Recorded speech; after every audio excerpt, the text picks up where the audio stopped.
Can you believe we are actually here on the eve of the last day of RAV 2024? It has been a phenomenal 18 days, and I've got to say I'm a little bit sad that it all finishes tomorrow. I think there's been so much excitement and incredible energy around the event this year, and I'm feeling quite sad. I was just scrolling through all the images that on Instagram and Facebook and everything, and it's a happy sad.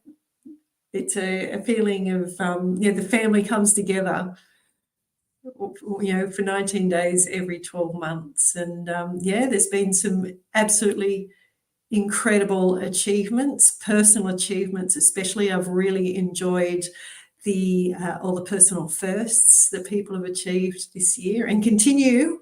We've still got 24 hours to get there. So, oh, golly gosh, day 18. Thank you, everyone, for being here. In the comments, if you're on Facebook or on watching this on YouTube, put a comment about how you're feeling about the RAV Challenge. Have you achieved a personal first? Has it been a really wonderful experience for you? Are you feeling exhausted? It's just let me know. I'd love to hear your stories.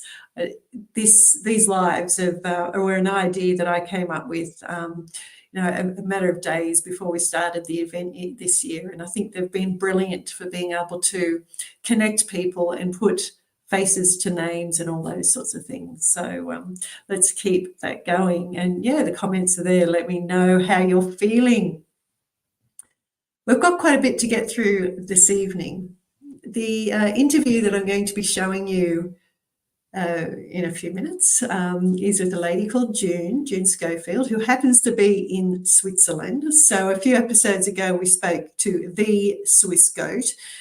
This interview is from actual Switzerland. So, but June is a classic example of the ripple effect.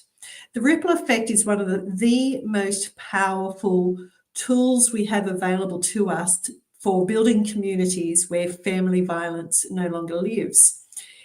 Things change rapidly when the ripple effect comes into effect.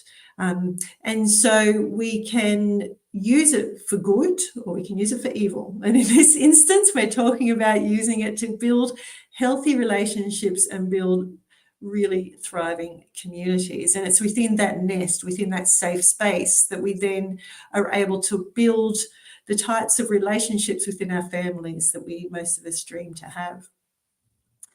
So the ripple effect, while it is incredibly powerful, we often don't actually realise it's happening. And I think the story and the chat with June that I'll be sharing in a few minutes really brings that to light. And everyone who is involved in RAV, or 2,200 of you this year, will have sent ripples out into your communities in ways that you may not even realise are occurring.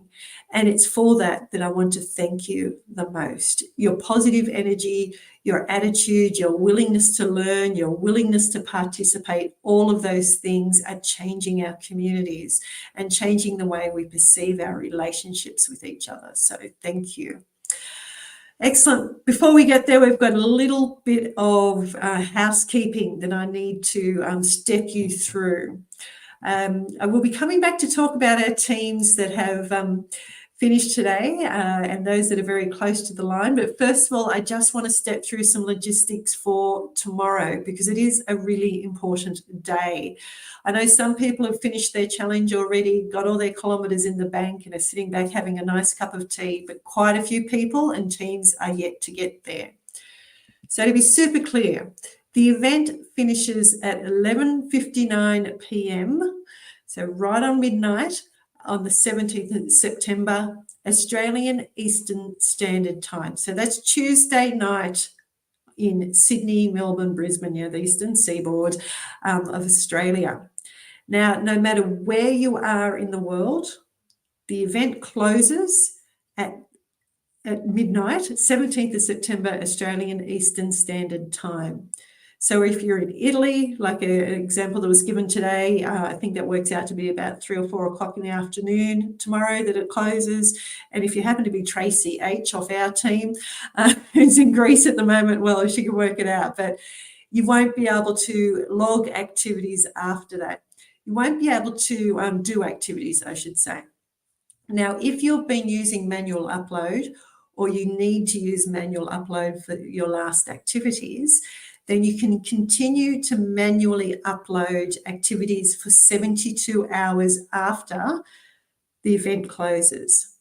Now, your activity has to have been done before midnight on the 17th, but you can log it, upload it for 72 hours afterwards. It will need to show, the image that you have will need to show that it is a timestamp before midnight. If you're unclear about that, get your team captain to jump into our team captain group, team captain's Facebook group, or I'm going to have sneeze. Oh, I've got this sneeze stuck way up my nose. Oh gosh. Yeah, to just get clear about that. It's really, really important. We don't want anyone missing out. Now, with all of that said, donations will remain open until the 30th of September. So you can continue to receive donations up until then. If you think you are going to get donations after that date, maybe the company you work for is doing dollar matching or something like that, then please just let us know. It's not a hassle to leave it open longer. We just need to have a final date so we can, at the end of the quarter, business quarter, end of September is a useful time to round that out. But it is no hassle to leave it open if you let us know. And we're currently sitting at $65,211, which is just brilliant. Our total last year was $67,000, and I have the feeling we might smash that total. So fingers crossed we can get up to $70,000 this year. That would be mind-blowing. We understand how tight the financial situation is for a lot of people. So $70,000 is an absolutely awesome outcome. Now, the next bit of admin is that your bling is coming to you. Now, once the event closes off, we pull out a big report from Race Roster. That goes off to the warehouse, and then they'll mail out your wristbands, your charms, and your medals. I'll put those up just in case you haven't seen them yet, and your medals over the next couple of weeks. So that's when you can expect those. The sneeze came that time. When you expect those to arrive. So that's all the admin onto that. Now let's get on to have a look at today's finishes. Oh, pardon me. Golly gosh, that can... Right. Let's look at today's finishes. Too funny. I think I've had everything go on during these lives. I've had things go out. I've had, the videos not working, everything else. It's certainly been an incredible learning curve for someone that's never done this stuff before. Excellent. So today's finishes. Here we go. We have 71 teams home. That is absolutely mind-blowing. And going along the scrolling along the bottom at the moment is the teams that have got home today. So they've been ticking along quite nicely. We've had also have 27 teams that are within reach. So obviously anything's possible in the final day. I've got no idea what everyone's got planned, but there are 27 teams within 150 kilometres. So that is achievable within a team of 20, and assuming everyone already has busy lives that are filling up their days. So here's some of the names that you can be encouraging and giving a good call on to that need to perhaps find a little bit more pep in their step over the coming 24 hours. So many, 27 teams right on that finish line. Most of them have reached Katoomba and they're just heading now down into Sydney. It's absolutely brilliant result, I've got to say, to have so many teams across the line and with so many more still to come. Hopefully we can see that really lovely long list. We've also had a couple of, or at least one new record set today. I will share that with you when Brad is in the studio with me tomorrow night.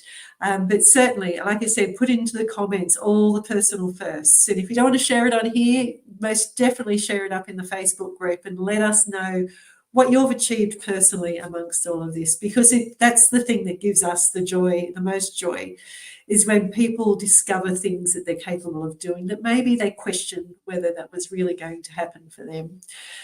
Wonderful. I'm just going to put on mute for a moment because I have to take care of another sneeze.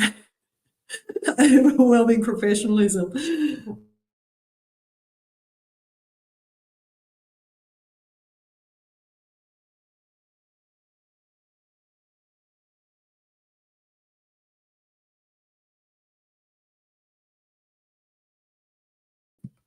That's almost as good as BBC Day, isn't it? The kids in the background suddenly having an attack of hay fever halfway through a live. Here we go. Wonderful. So let's put those winners back there, people that got home back up on there and have a look at some of these teams. We've got worst pace scenario who've come home. North Park's Pushers, absolutely brilliant. Merry Jig Mayhem, no hometown bias there, but well done, guys. We got there. We're a little bit panicky as to whether we were going to get across the finish line. Pavement Plotters in at 69. NISO team are in. So the young team at NatCan are in, and then the FETS Command. I was a little bit worried about the FETS Command at one stage. They were a long way behind the pack, but they have now obviously made a lot of inroads. Those guys know how to bring it home when they need to, so well done. Fantastic. So now I'm going to screen for you an interview that I did, I think it was yesterday with June. The background is June signed up gave a donation to Kerry's team last year, and this year was talked into actually joining the team. The interesting thing in this conversation is the ripple effect that participation has had in June's life, and the conversations that it has started. And as you know, this year's theme is all about caring conversations. And those conversations don't necessarily take a lot of effort. We have sometimes in our head that these conversations are big and difficult things to have, but quite often they're not. They can be a little bit uncomfortable, but a lot of the time it can be very relaxed and an easy thing to do. Anyhow, without letting too much of the secrets out of the bag, I'm going to now play, hopefully, if the technology is going to be on my side tonight, play you the interview with June Schofield. Thank you so much, June, for joining us. Catching you mid-mouthful there.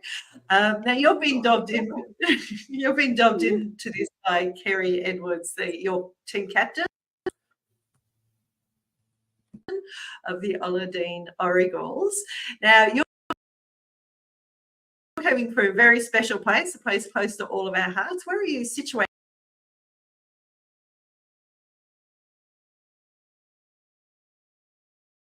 right now? At the moment, I'm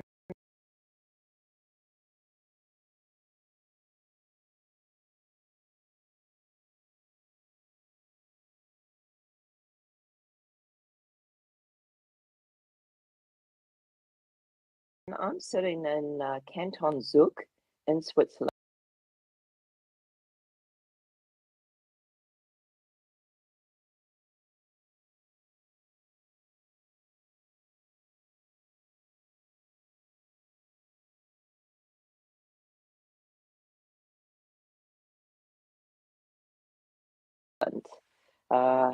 Our canton is surrounded by the Alps, and if I look at them, they're snow covered at the moment, and yeah, that's where I am, and sunny Switzerland today. Sunny Switzerland. Like I was